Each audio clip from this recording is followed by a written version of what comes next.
leg of the tripod, which is the study. Because and the Cursillo movement has a core group of leaders who chose to serve within the movement as their apostolic vocation. We are not paid to be part of the School of Leaders, to be part of the movement. But in addition, this group must be the community's example of service in all phases of the movement. And what are all those phases of the movement? The the 3-day, and the post-Cursillo, the post-3-day, post-Cursillo. A movement is as good as its leaders. It is always our goal to be authentic and truly be an effective Cursillo movement. What is the School of Leaders? It is an operational structure of the movement. The school is a community of Christians who, united in an atmosphere of a group reunion, seek every day to become more centered, more committed, and more united, as to accelerate in themselves the movement, and in their environments, the living out of what is fundamental for being a Christian. It doesn't mean that attending the School of Leaders, you are all leaders. No. One is not a leader because you attended, but because this is someone who in the School of Leaders, he is a leader in Christianity. What do I mean with that? Is someone who make this being the Christian value be a part of in our daily living. It is not because we attend the School of Leaders and we know what the topic is, but it is living what is, or walking whatever is we learn from our movement. I will encourage everyone to have the book, the Leader's Manual, which we have at least about 60 more here with me, because it will discuss everything that is pertaining to our movement. We have the aptitude and the community attitude as leaders. We have to have psychological maturity. We discussed about emotional maturity before, so if we discuss that, to be able to understand what is the movement and how to deal with everyone, we have to have that personal maturity. We also have to have authenticity. It is personal and free acceptance of what God is and what is God's relationship to each one of us.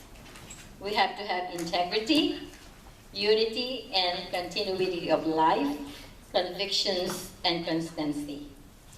Capacity of amazement, the capacity to see the transcendent mark in each thing and each person, or to witness the mystery of each thing and of each person, seeking the fullness of all what exists.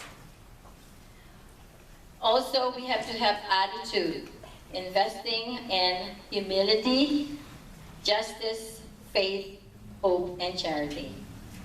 Faith is a big thing. My mother is presently in a critical condition. She's battling for her life and dealing with patients who's undergoing a near death is tough. And being in the medical field, it feels like you are the one who's callous on your feelings, because you share what you had experienced every day in your work. I love my mother, but I don't want to see her go through that. But I'm against walls, because my father, who's 90 years old and who's been married with my mom for 61 years, is not seeing that. When she opens her eyes, there is always hope. And I know we always have to have hope. But we know that someone is not going to have the quality of life to go on. You would always say, Lord, make it more comfortable for her to go. And I'm lifting her up to you. But still, It is difficult, but all my prayers and the faith that we have in God and the strong support of Brother Art keeps me going. The struggle between work, because of our work being in transition with being acquired by another hospital and being on the lead team, focusing on my mom, is so difficult. But again, it is focused on the Lord who's going to guide us through all the tough times. The rocky road is there. And sometimes you always think that there's evil beside you because they're swaying you out on the different direction. But the hope that we have, which also brings me back to what Brother Art and I had gone through, the 3-day Religious Education Congress in Anaheim, which the topic is Hope, a World Afire. And who has been to Religious Education Congress? I'm a volunteer there. And I would encourage everyone. It starts on Thursday for the youth, Friday, Saturday, and Sunday. The last year's speaker was the keynote speaker was Father Robert Barron. We were so gifted. He was so gifted, and we are so blessed to have him. It is very spiritually fulfilling 3-day. You can choose the topics that you want. And again, it is something that, is part of our study journey with whatever, the things that you need to learn about our religion. The Catholic religion is being challenged. It's right in front of the convention center. They're just like what you think, evil.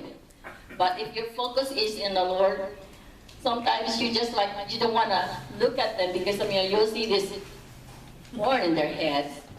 And it's just amazing how 44,000 attendees were able to really be united in our journey through this 3 days. So it starts March 12 next year, and it goes on for 3 days. Where? It's in Anaheim Convention Center in Anaheim, California. So make your decision now. Go to the Disneyland before you go, and because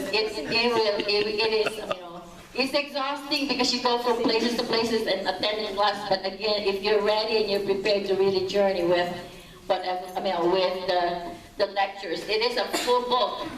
You have a whole bunch of experience that is just amazing. And also to enable us to be able to go through our faith journey, we have to have that fear of God. It's not fear to have the life below, fear that you're scared of Him, but it is fear that sinning is not how would I say that?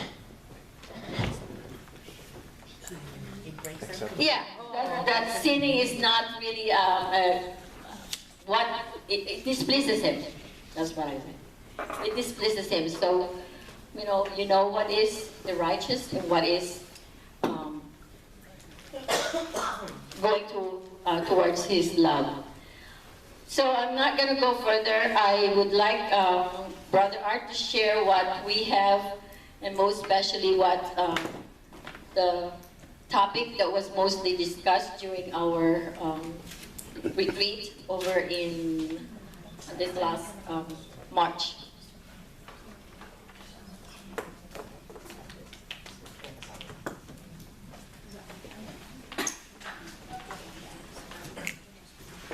Is it my turn now?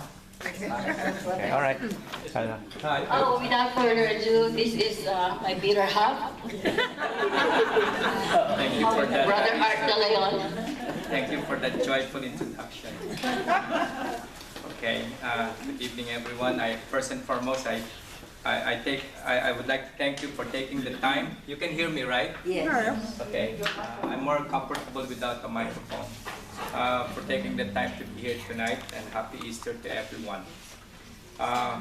In piggybacking what Sister Penny had said, yes, but I will be focusing more on the study part. But before that, I would like to make mention that we Cursilistas are very much aware of its methodology, the prayer, the study, and the action. These are to be treated inseparable. This is completely inseparable. But be able to pray, yes, it is from the grace of God, but most of all, we must also learn and discover God in the method of study. Only to strengthen our faith, if we have the study part, to strengthen our faith, so that it will also strengthen our knowing of Christ, of God, so that our action is always focused on loving God and loving thy neighbor. Now, I have thought that tonight I will be talking to you about the Pope Francis Apostolic Exhortation, which is the joy of the gospel, which is Evangelii Gadium. It is a long topic, but I will try to give you a very just a synopsis about the book, and it will be just short. But I will invite you in the hope that I will be able to invite you to buy this book, and this is how it looks like. You can get it from Daughters of St. Paul. They have their office, their store location, of course, they're in Redwood City, but you can also you can find them in the internet. But anyway, I will be talking to you more about it first, and hopefully I can invite you to buy it for your own study. The joy of the gospel, which is Evangelii Gadium. It is an apostolic exhortation of the Holy Father, Pope Francis. And this is directed, being addressed to the bishops, the clergy, consecrated persons, and of course, the lay faithful on the proclamation of the gospel in today's world. Just a foreword. As I talk about the book, the brief explanations that I will speak are not of my own, but various quotations from Pope Francis himself, because it is his writing. Although in some instances I paraphrase some of the quotations for concisement purposes. In this exhortation, Pope Francis wishes to encourage the Christian faithful, and that's us, to embark with joy upon a new chapter of evangelization, which we often hear, but he is inviting us to be really a part of it, from within to the outside, by pointing out new ways for the church journey for the years to come. So this is an invitation from him. I continuously invite all Christians to be to have a renewed daily personal encounter with Jesus Christ, or at least an openness to him. There you go.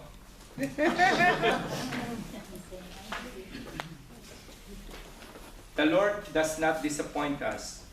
Whenever we take this step toward him, we always realize that Christ is already there waiting for us with open arms. And I know I can relate, each one of us can relate to that from our own life experience, that Christ is ever ready to be there when we needed him. God never tires of forgiving us. We are the ones who get tired of seeking his loving mercy. We are. The gospel that radiates from the glory of Christ's cross constantly invites us to rejoice, and that is the meaning of the resurrection. From the cross, from death to the resurrection, which is the reason for our hope. But Christ had not resurrected. As St. Paul had said, there is no reason for us to hope for something. For he already foretold that beforehand, that I am the life, the way, and the truth, and he is also the resurrection, as he had said to Mary, or Martha, I think, before he raised up Lazarus from the dead. For I am the resurrection. I can say that the most beautiful natural expressions of joy I have seen in life, this is Pope Francis speaking, were from poor people who had little to hold on, or nothing at all. I also think of real joy shown by others, despite the professional obligations, were able to maintain a simple heart full of faith and detachment from worldly affairs. A very simplified life, despite of the graces that is given to us. In their own small way, these instances of joy flows from the infinite love of God revealed in Jesus Christ. Now, do you also experience the same thing? Does this word from the Pope mean something to you as you hear them? We become fully human. Remember that fully human thing is a Cursillo word that we usually hear. When we let God bring us beyond ourselves in order to attain the fullest truth of our own being. Beyond ourselves. Unless we look beyond ourselves, we will never understand the meaning of that word of being fully human. For if we have received God's love in our lives, how can we fail to share that same love to others?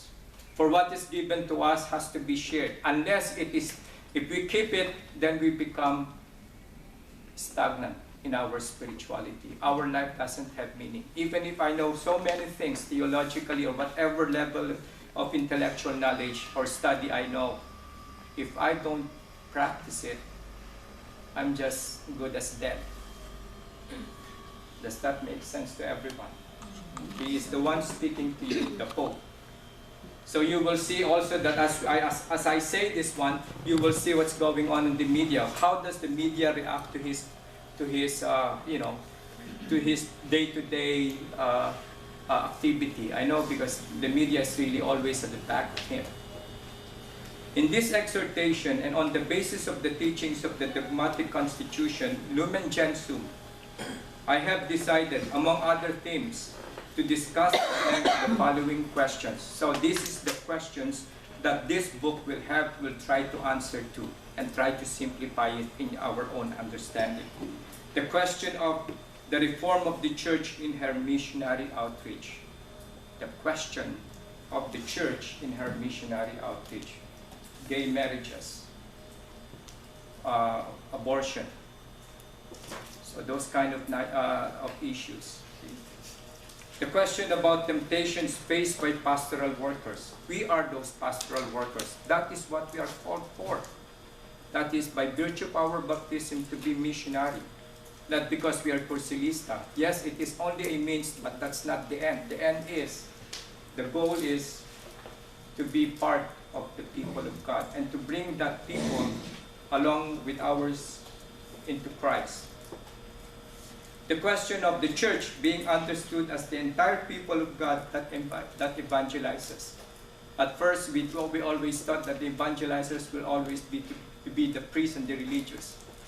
But we are all clear that we are all part of the people of God. So we, the faithful lay people, are also evangelizers. So much so, the church, the clergy, the bishop, the priest, and so what have you, they also need our help. And I think in one of our rollo, the lay people is the biggest part of the church. So we are to be evangelizers. Another question is the point of the homily, what has to be, to be shared by people who proclaim the gospel, and the proper preparation for it. Proper preparation, not just for the heck of preparing and just saying it. See? He also made mention that careful preparation of the homily or what we preach has to be properly prepared for the people to hear it, to hear the truth. The inclusion of the people, of the poor in society. Pope Francis is a very good, he shows himself as what he said that he is. How he helped the poor. In Brazil, during the World Youth Day, he went into the slums area and, and called whatever he can do on that particular situation. inclusion of the poor in society. If he does it, then why can't we?